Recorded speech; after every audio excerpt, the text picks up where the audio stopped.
that's been interpreted to mean in any court. Or for the trial of the accused, the charge against the accused shall be dismissed unless the court has reason to believe that the private prosecutor was prevented from being present by circumstances beyond his control, in which event the court may adjourn the case to a later date. So it's that last part that really brings us before your lordship. For the court so dismissed, the accused shall forthwith be discharged from custody of that charge, be prosecuted privately again. But the Attorney General, and that means the NPA, or a public prosecutor, with the consent of the Attorney General, may. And that situation is more serious, my lord, as you know, than what would happen in the civil courts, where the matter may be struck off the roll, then you can re-enroll it. Here, the wording is very clear: it will be dismissed, and you can't bring it back unless if the NPA chose to. Proceedings expand. Absolutely, my lord. That is the whole point. Absolutely, that's the whole point. Yes. Right. So that it's otherwise you can't even take the risk of a striking off, which you rather striking off the roll, which you could cure. This time it would be incurable. That's correct, my lord.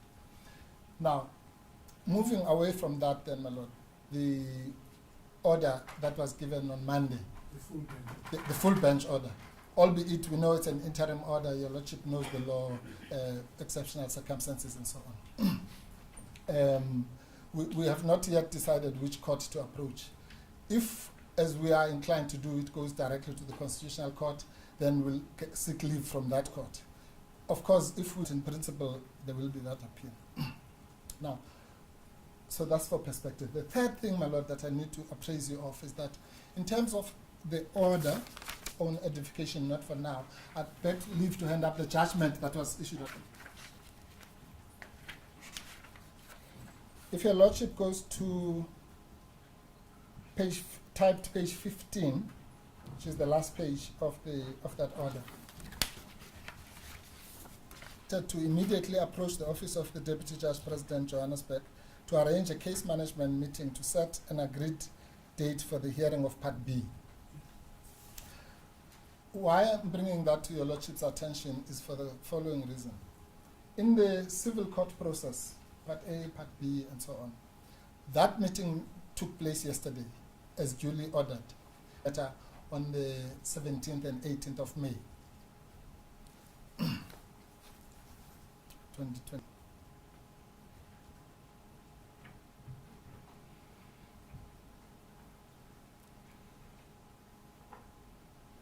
Thank you. My lord, sorry if I may interrupt myself. I forgot to mention that in this matter I appear representing the private prosecutor.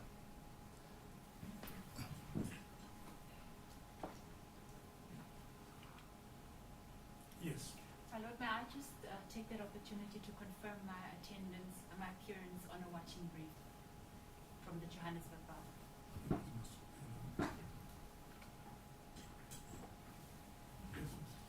Thank you, my lord.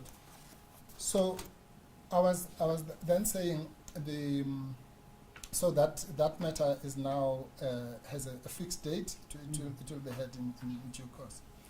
But at paragraph 2, still on page 15, says pending the final determination of Part B. Yes. Yes. So your lordship knows what that means. That then means including appeals. It's not like the outcome of just the hearing, Yes. which is going to be here, including appeals right up to the Constitutional Court. So then given all these three things that I've mapped out, then, my lord, it is in our respectful submission, we would like this court. Sorry, my lord, I just want to make sure that I'm not. I've covered everything. So we come to the business of today. It is that then, my lord, pending all whatever developments might happen, obviously we will have to report to this court as the criminal court at the next hearing. All sorts of things might have happened. High road, the appeal, the interim interdict might be reversed or confirmed, long postponement. But we beg the court's indulgence so that we don't come up and down here. And that's why we've put the date after the hearing of 17th. on an 18th. That's correct, my lord. So that all the questions by then would have been answered. Is the interpretation of the order indeed exempted? Is the order by the interim court correct or not correct? All those may be hopefully resolved by then, and we will report to that court of progress, if any. There might be no progress. And that is why Your Lordship mentioned this in chambers. That's why in criminal, keep the supervision. This court now, the criminal court, has a duty to supervise the matter. Otherwise, trials can be delayed forever, and run into the atmosphere. So that will be our duty to that next court, my lord. Having mapped that background, my lord, and I prepared a draft order. My learned friend, Ms. Sokela, has made it clear that they are here on a watching brief. So they are watching, and she assisted us in even drafting it. My lord, yes, and the draft order then obviously doesn't go into all these long stories. It simply captures what will need to happen. I beg leave, my lord, to hand up a copy of the draft order. Thank you.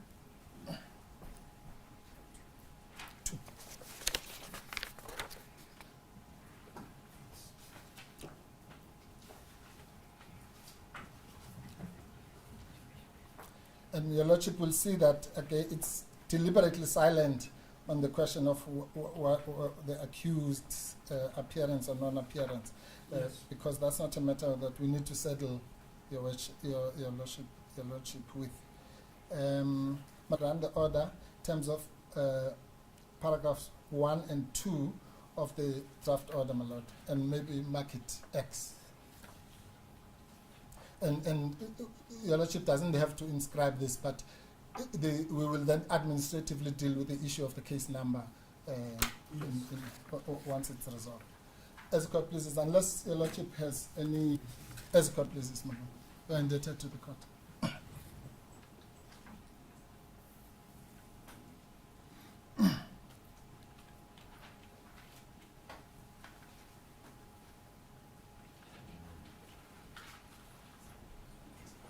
Yes, the court makes an order in this matter in terms of the document which the court has endorsed. I hand down the order.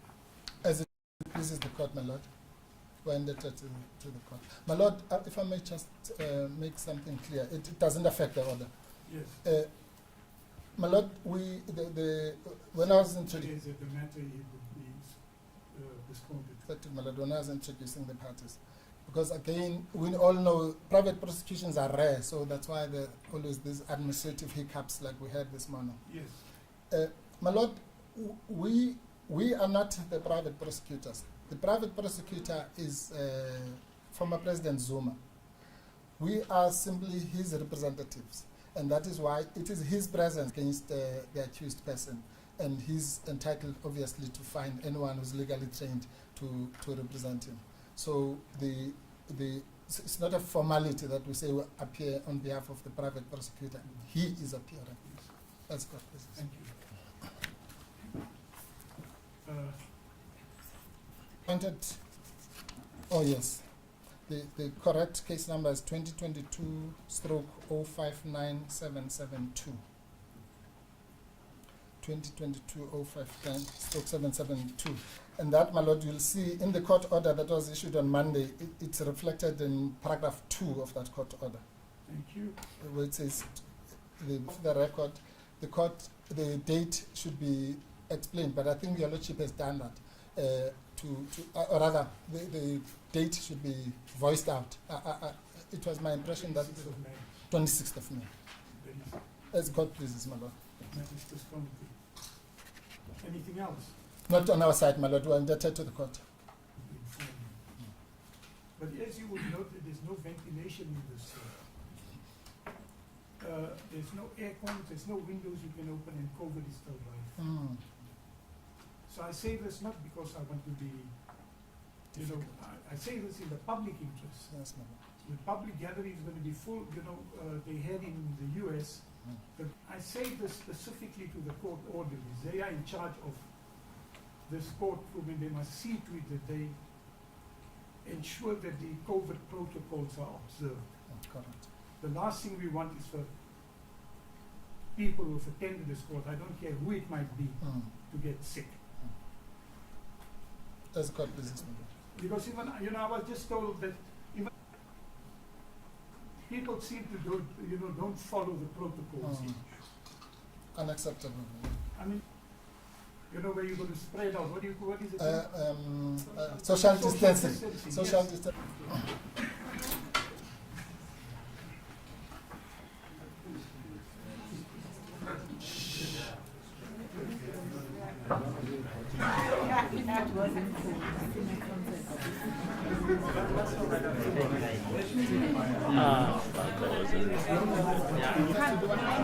Or we'll invite you. Yes. Or we use that. Yes. In fact, I'm going to ask because it looks like the state attorney is controlling this line. So I'll ask him to invite you. Thank you so much.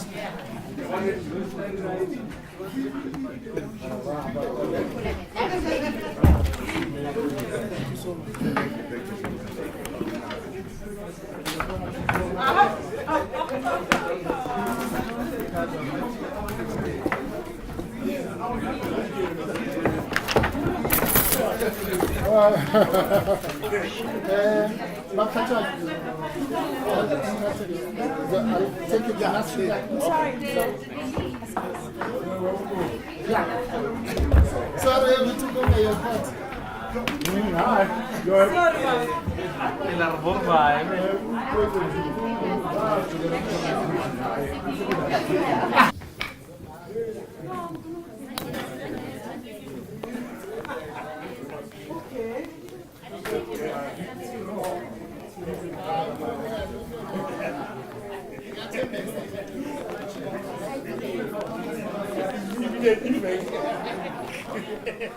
And of course, order.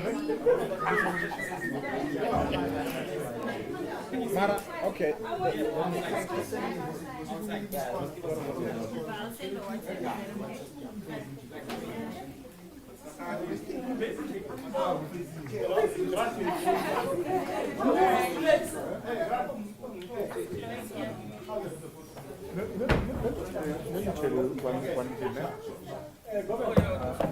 was that?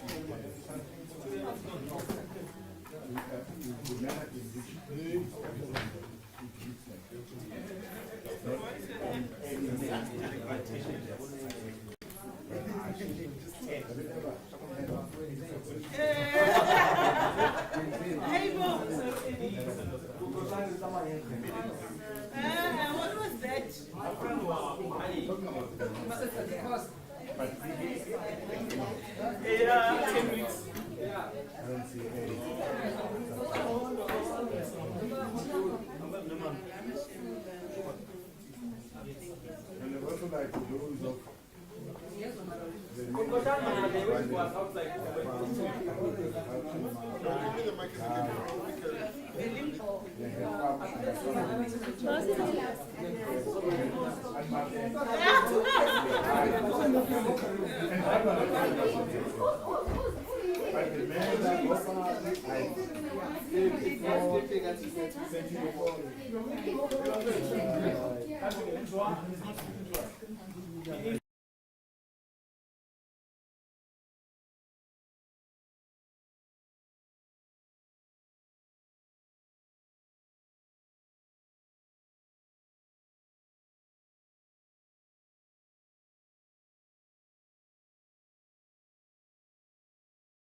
Government, speak into the mic.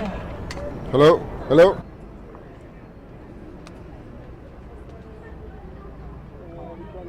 Where's our mic? Yeah. Even though we asked you. Oh, okay. All right. Hi guys. Yeah, bro. I'm good. We have money. Just a s-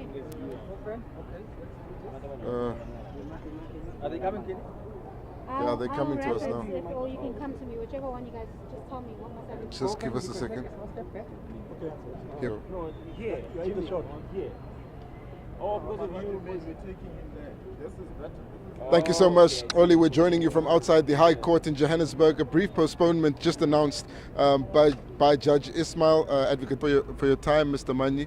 Let's just begin with what came out of court there, an announcement of a pending appeal. What does the former president have in store? Yeah. Good morning, everyone. I think three things that we came here for, and we got all three things. The first, a private prosecutor, His Excellency President Zuma, was not here. The case would have been invalidated through that technicality. So the mere presence of him today has ensured that the criminal case is alive. That's the first thing.